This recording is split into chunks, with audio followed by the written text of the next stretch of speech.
పూర్ణాంకాల భాగాహారం రెండవ భాగం. పూర్ణాంకాల భాగాహారం సహచర ధర్మం మరియు 0 మరియు 1ల ధర్మం. ఇప్పుడు మనకి పూర్ణాంకాల భాగాహారానికి సంబంధించి 2 ధర్మాలు, అవే సంవృత ధర్మము, వినిమయ ధర్మము, ఈ రెండిటి గురించి మనకి తెలుసు. ఇప్పుడు మనం పూర్ణాంకాల భాగాహారానికి సంబంధించి ఇతర ధర్మాలని చూద్దాం. 3, 5 మరియు 15 అనే 3 పూర్ణాంకాలు మన దగ్గర ఉన్నాయనుకుందాం. ఇప్పుడు వీటిని సమూహాలను మారుస్తూ భాగించడానికి ప్రయత్నిద్దాం. అంటే 15/3/5. మొదటగా మనం 15 మరియు 3లని సమూహంగా తీసుకుందాం. అప్పుడు అది 15/3/5.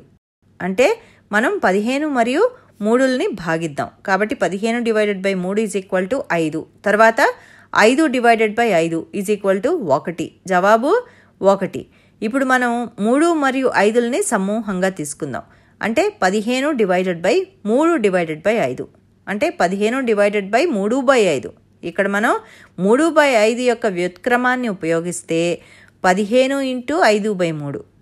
5కు 3 రెట్లు 15 కాబట్టి సమాధానం 5 5లు 25. దీన్ని బట్టి పూర్ణాంకాల భాగాహారంలో సమూహాన్ని మారిస్తే ఫలితం మారిపోతుంది. కాబట్టి 15/3/5 ఈజ్ నాట్ ఈక్వల్ టు 15/3/5. కాబట్టి పూర్ణాంకాల భాగాహారం సహచరం కాదు, లేదా పూర్ణాంకాలకు సహచర ధర్మం లేదు, లేదా పూర్ణాంకాల భాగాహారం సహచర ధర్మాన్ని పాటించదు. ఇప్పుడు మనం 1తో భాగాహారం చూద్దాం. 7/1 = 7. 4ని 1తో భాగిస్తే 4 వస్తుంది. దీన్ని బట్టి ఏదైనా పూర్ణాంకాన్ని 1తో భాగించినప్పుడు సమాధానం ఎల్లప్పుడూ మళ్ళా అదే పూర్ణాంకం అవుతుంది అని చెప్పొచ్చు. మరి 0 విషయంలో ఏం జరుగుతుంది? 0/2 ఎంత?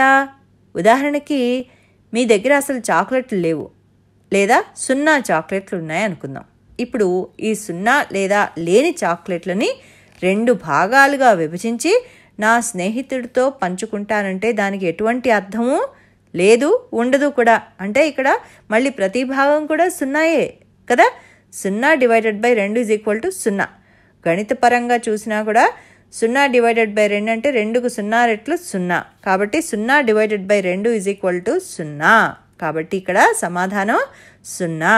ఏదైనా సంఖ్యను 0తో భాగిస్తే మళ్ళా 0నే వస్తుంది. 0/2 మరియు 0/5 చూస్తే సమాధానం 0యే. కాబట్టి ప్రతిసారి సమాధానం 0యే అవుతుంది.